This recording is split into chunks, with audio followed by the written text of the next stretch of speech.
Well, first of all, it's quite important to say that the trade agreements, the WTO, is the only organization that has the power to enforce its decisions, and this is why we think that it's important to have instruments in order to improve labor rights or the respect of labor rights in trade. And of course, that's not only in the WTO, where this effort didn't go that far, but it's also the bilateral agreements and the regional trade agreements that we see these days.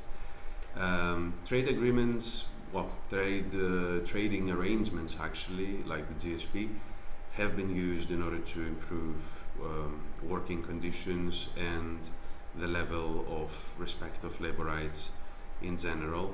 For instance, in Thailand, freedom of association was extended to public workers because of the use of the US generalized system of preferences. Bangladesh extended labor law in export processing zones. Then Pakistan reduced the level of child labor in the manufacturing of sports items like soccer balls and also the surgical instruments, also in the same country. We've seen the threat of lifting the EU's everything but arms and US's preferential scheme from Bangladesh, putting an enormous pressure on Bangladesh to start registering unions after the collapse of Rana Plaza. So we have examples where trade instruments have been used successfully and induced behavioral change and legislative reforms in some countries. And what do you see as the key criteria for successful agreements? When it comes to labor chapters, there should be a broad basis of commitments, including the 8 ILO conventions that are established as fundamental principles and rights at work by the ILO. But also we would include conventions that have to do with maternity, conventions that have to do with labor inspection, and other up-to-date, as they're called, up-to-date ILO conventions. This is the first element, so broad commitments on labor rights. Second is to have a mechanism or a monitoring mechanism that includes trade unions and civil society together with business interests.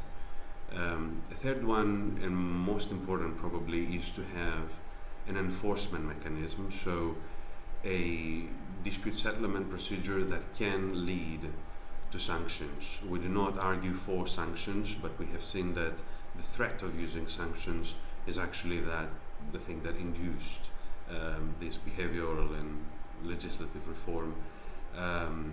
And the fourth element is actually somebody who is willing to use those well-designed labor chapters and not hide behind political reasons of not using them. So when there are recurrent actions or inaction that we call systematic abuse of labor rights, the big markets, so EU, US and others who have a lot of trade leverage, should use that leverage in order to help workers down in these countries.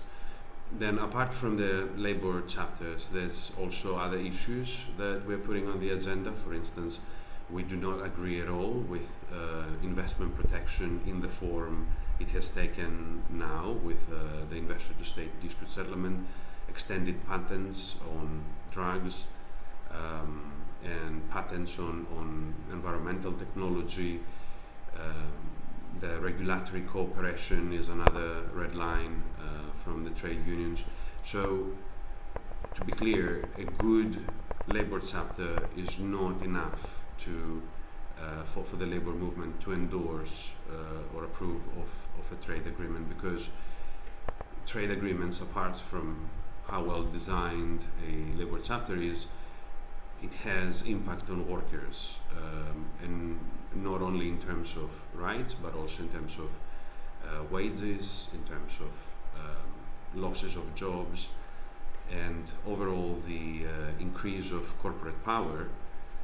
For instance, the one that is achieved with the ISDS, the Investor to State Dispute Settlement, we see as a bad thing because it puts labour into a weakened bargaining position.